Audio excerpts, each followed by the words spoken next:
Para ito sa may mga anxiety at saka depression. 2 days ago may nabasahan tayo, tarot card, hindi natin kakilala.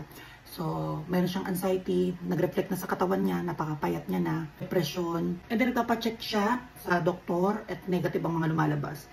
Then one time, may naka-experience siyang doktor na nagsabi sa kanya na alam niya na daw yung sakit niya. So, ito nga ay depression. So, share ko to sa inyo ha. Wala tayo about dreams, hindi to about astral travel, okay? Experience natin to 2 years ago. Pero akong mga eksena na yung na-stress ako dahil nga kailangan ko ng pera. Yung mga pinahiram mo ay hindi makapagbayad. Yung mga pinahiram mo ay alam mong gumagawa lang ng mga alibay. So, posting ako ng posting, na-stress ako. Bago ako matulog, sila ang naiisip ko. Then pagkagising ko, sila pa rin ang naiisip ko. Yung alam mo yung nade-depress ka na sa mga nangyari sa buhay mo. Dahil sa mga taong yan.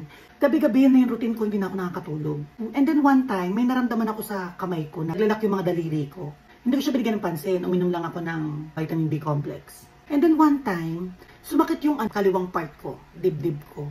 Sinuulang bahala ko lang siya. Gumagapang yung sakit na the next day, ito naman yung masakit. Banda lang sa left side ko. So inisip ko yung breast augmentation ko. Baka ako nag-leak na or may mali na sa loob. Kasi iba na yung sakit niya talaga. Pag nakahiga ako, ramdam ko yung sakit. Ang ginawa ko, tumawag ako sa doktor ko kung sino yung gumawa. Kasi may na-research ako na pag pumutok daw or nag-leak sa loob ng katawan mo, itong silicone, ang pwede mangyari daw sa'yo ay rheumatic arthritis. Habang buhay na sakit. Magiging weak ka. So nag-alala ko na hindi okay na sakit. So ginawa ko, tumawag ako sa doktor ko. Etong doktor ko, etong mabait kong doktor, di kinuwento ko lang sa kanya, Dok, pwede mo bang magkaroon ng ganito ganyan, ng ganitong sakit kapag po naputokan ganyan? Ang sabi sa akin ng doktor ko, ano ba yung mga pinagre-research mo? Sabi niya, hindi ko kukunin ng brand na yan kung alam kong magkakaroon defect sa ibang tao in the future. Eh di kasiraan ko yan. Tinalakan ako ng bongga. So binaba ko na. Pagkausap ko sa kanya, nawala yung nararamdaman ko dito sa may dibdib ko. Lumipat dito sa may pusod. Bandang kaliwa. Pag ganon, sumakit siya. Kaya yung pananakit niya, parang Makati sa una, hindi pasakit na ng pasakit. So, 1 linggo akong ganyan. Hindi na ako mapalagay, kasi sumasabay yung depression ko, dito nga sa may mga may utang. Tapos, kailangan mo ng pera, sila yung naiisip mo. So, ginawa ko, nagpa-check up kagad ako, nagpa-ultrasound kagad ako. Ang na-detect lang naman sa akin ay fatty liver lang. Pag uwi ko ng bahay, nadagdagan yung sakit. Bumaba hanggang singit. So, ayun na naman, stress na naman ako. Super search na naman, super Google na naman ako. Super YouTube ako na paano ito sumasakit. Tapos, bumaba hanggang singit. Tagal lang, napakahabang panahon. Hindi ko na talaga rin kaya. Ang ginawa ko, nagpa-physical examination ako. So, dumating sa point na sobrang nagpatong-patong ng stress ko. Nawawala na ako ng tiwala sa mga laboratory. Nawawala na ako ng tiwala sa mga lab test. Ang ginawa ko, physical examination ako dito sa doktor na ito. And then, lipat ako ng ibang doktor after dito. Lipat naman ako sa iba. Magpapa-physical examination ako. Ganyan ang nangyari sa akin. So, after nyan, ang sabi ng dalawang doktor ay wala naman daw. Normal, negative. Mas meron kasang hospital na experience dito sa may Bernardino. Napakahaba ng pila. Ang mga sister kasi ng mga ibang hospital is pupunta ng maaga yung mga tao. And then bilang, kunyari punta ka ng alas 7. Tapos yung doktor darating mga launa. So, ganyan ang hintayin dyan. May eksena ako dyan na ako yung pinakahuling dumating. Di nung dumating na yung doktor, ako yung pinakahuling pasyente na check upin. For check up ako. Di napakatagal ko naghintay. Sobrang tagal talaga. As in, napakatagal. Tapos nung ako na, wala nang tao. Ako na, last na ako eh. Pagpasok ko, di in-explain ko sa kanya. Ang gusto ko kasi pag nagpapa-doktor ako is, bigay mo sa akin na lahat ng papalab test. And then pag magpapalab test ako, 2 laboratory na lugar ang paglalab testan ko. Ganyan na na-depress ako.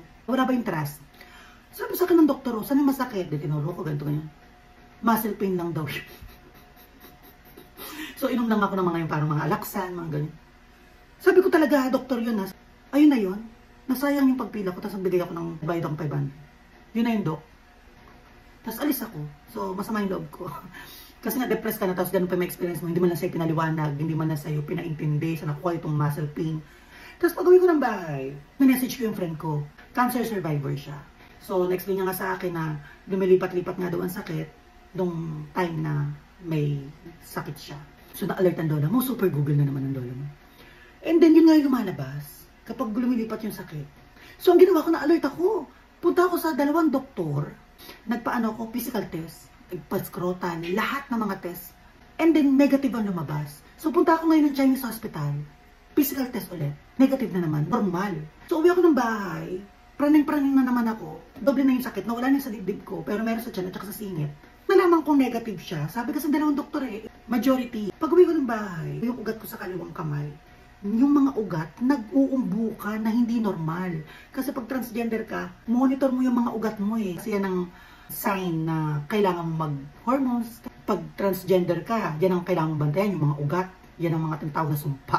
So naglabasan yung ugat ko dito sa kaliwang kamay. And then sa may legs ko, yung ugat na isa, bandang tuhod, hanggang pababa, nakaumbok, napakakapal talaga. Nadagdagan na naman ng stress ko. Super search na naman ako. Sa pag-search ko, ang lumalabas ay cancer, puro cancer. Malala ang mga nare-research ko sa, kahit simpleng sakit mo, sa cancer ka pupunta.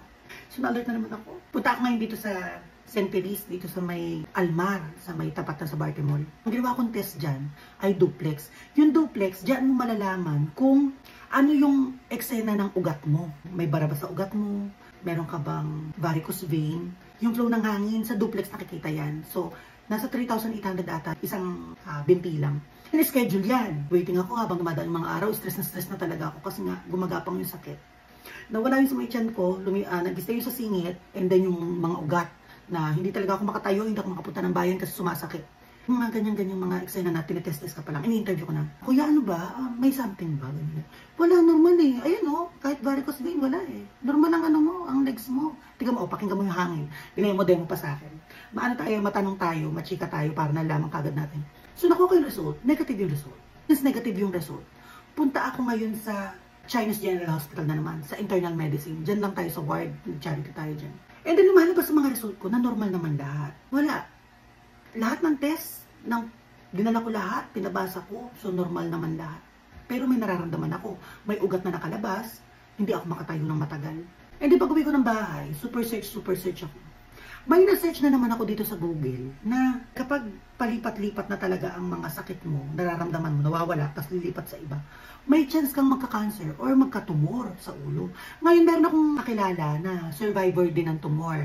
Si ate siya dyan sa may C3, Caloocan. So may message ko siya. Sabi ko to siya, ganito ganyan. Ano eksena pag may ganito ganyan? So sabi niya sa akin, ganyan-ganyan naman yung na-experience ko. Ang matakot ka lang kapag may sumakit sa ulo mo at tinubuan ka ng bukol. Tulog ako. Kinabukasan, pagkapa ko ng ulo ko, may bukol siyang maliit na hindi siya pantay. Ginawa ko, hindi ko siya inintindi. Tumagal ang panahon, pasakit ng pasakit talaga siya. Ngayon, iniisip ko sa sarili ko, nasa isip ko lang ba siya? May health anxiety lang ba ako? So ginagawa ko, pag may nakakasama ako mga kaibigan ko, katulad dun sa ugat. Kunyari, meron kaming pupunta yung friends ko. Tinatanong ko, tignan mo nga, normal ba? Ay, hindi, bakit ganyan? So, ibig sabihin, may nangyayari talaga sa katawan ko kasi kahit sila nagugulat, yung bukol ko pinakakapa ko sa kanila. May mga doktor na kumapa, meron naman daw talaga. Yung ibang doktor, wala daw, nasa isip ko lang daw. And then yung mga nakapaligid sa akin, may bukol daw talaga. So, paranoid na talaga ako. Ginawa ko, pumunta ako dito kay Ma'am Lilibel, dito sa may bayan din. So, napunta ako doon at pa-check up ako para maibahin ko na naman yung doktor. Baka sakaling mayang ako kung saan doktor. Ganyan ang nasa isip ko nung mga panahon na yun. And explain ko sa kanya, sabi ko, Dok, ito yung experience ko, napakatagal ko na sa ganito, hindi ko na alam kung ano talagang gagawin ko, kung ano nangyayari sa akin. Sa mga doctor based on science In-explain ko na rin sa kanya na 3 beses na akong nagpa-albularyo, sinabay-sabay ko na lahat, hindi ko na alam talaga ang gagawin ko, Dok, ano bang mangyayari sa akin. Sabi ko doon sa doktor, Dok, last na, pwede mo kong bigyan ng request. Ang gusto kong request ay MRI. So, sabi niya sa akin, o sige, ganito, bibigyan kita ng request ng MRI, tapos, promise ka sa akin na kapag negative ang MRI mo, ay magpapapsychiatrist ka. So sabi ko, sige Dok, sabi niya akong request. Ang MRI schedule yan, hindi pwedeng pag MRI, kakagan, hindi. Halos nasa 1 buwan nga ang schedule yan. So ang ginawa ko, nagpa-MRI ako, pa-schedule ako dito sa Chinese General Hospital. Ang MRI ay umabot ng 17,000. The first time ako sa MRI, pinasok ako sa capsule.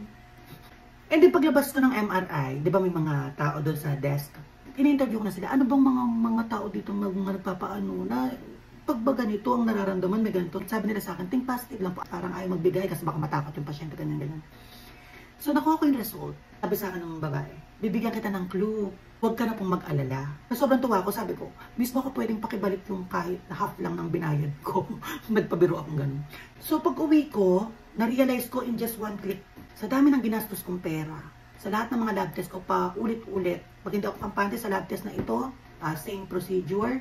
Lilipat ako sa iba para mahanap kung alin talaga yung sakit. Kasi nawalan na ako ng tiwala sa doktor, nawalan ako ng tiwala sa mga test. Halos 4 na doktor ang humawak sa akin, iba-ibang espesyalista. Alam mo yung stress ka na-depress ka dahil may hinahabol kang mga utang na mga hindi nagsibayad. Pero na-depress ka dahil nagkasakit ka at lalo kang nalagasan ng pera, lalo kang nasimot ka, kapaulit mo ng mga test. Dumating sa time na natutulog ako, yung may bukol ako, sabi ko talaga sa sarili ko, yung anak ko, iniisip ko kung saan na mapupunta. Dumating sa time na inisip ko na, paano pag napunta to sa kapatid ko? Paano kaya yun? Kasi may mga anak ng kapatid ko. Parang unfair naman yung mararamdaman. Kahit sino magulang, priority ang anak. Although mahal ang mga pamangkin. Paano kaya pag sa kaibigan ko, pag nawala ako, yung kaibigan ko, baka hindi maalagaan kasi ganito ang lifestyle nito. Dumating sa point na natatanggap mo na, napawala ka na. Ganyan na nangyari sa akin. Lahat ng albularyo, no effect. Hanggang sabi ko isang araw, pagtapos ng lahat ng test ko, hindi ko bibigyan pansin kung ano man naramdaman ko. Dahil sa totoo lang, sa lahat ng pinalab test ko, walang nareseta sa akin gamot. Mga gamot lang ay mga vitamins, supplementary lang ang mga nakuha natin. Yan lang mga binigay sa atin. Diyan ko na-prove na iba ang health anxiety. Lalong-lalo na kapag may nararamdaman ka, tapos magre-research ka through Google. Kapag may nararamdaman ka, iwasan mong mag-research, lalo na yung Google. Dahil pinalalala nito kung ano yung mga nararamdaman natin. Kapag sobrang depressed ng isip natin, kakaisip sa sakit at nakatingin na tayo na kapag ito yung nangyari, sure na may ganito ako, mangyayari talaga. Lumalabas talaga sa katawan. Hindi siya sa isip lang, ilalabas talaga sa katawan mo kung ano yung hinahanap ng isip mo, yung inaabangan mo. So lalo kang madidepress. Iba ang kahihinat ng nun. Totoo yung sinasabi ko doon sa nabasahan kong tarot card. Meron kapangyarihan ng isip na bigyan tayo ng sakit. So nangangahulugan na meron din kapangyarihan ng isip natin para pagalingin tayo. So ngayon, after ng napakatagal na yan, wala naman ako nainom na gamot, wala naman akong treatment na ginawa, nagsayang lang tayo ng pera. Ngayon, wala na akong nararamdaman. Anong ginawa ko? Naglibang ako, binigyan ko ng tuon yung isip ko. Kapag kunyari, umaabot sa gabi na napakatahimik at iisipin ko na naman, pumipikit ako, huminga ako ng malalim, sinasabi ko na, hindi ko dapat ito iniisip. Huwag mo siyang iisipin. Gagawin ko, magsusulat ako. Lahat ng kalibangan, ginagawa ko araw-araw. Makalimutan ko lang yan, sakit na yan. At maniwala kayo hindi, nawala yung sakit na yan. Ngayon, wala na akong iniinda. Ibig sabihin, nagka-anxiety ako. Ano yung iniisip ko, ay mararamdaman ko. So, paano kaya kung nahook ako doon? Paano kaya kung mahina-hina ang utak ko? So, nalaglag na ako doon sa pinakamalalim na part ng anxiety. Yan ang aral na nakuha ko na gusto kong sabihin sa inyo na kapag may nararamdaman kayo, magpa-check up kagad kayo. Kung may nararamdaman kayo at feeling yung natatakot kayo, wag na wag kayo magre-research. Dahil sa totoo lang, hindi yan makakatulong. Hindi nakakatulong ang paghahanap ng sagot through research. Nakakalala siya ng sobra. Lalo na kapag mahina ang tao na gumagawa ng research about dun sa sakit nila. And then, i-convert yung negative thoughts sa positive. Para kung minor lang yung nararamdaman mo, mawala rin kagad dahil nagamot ng isip mo.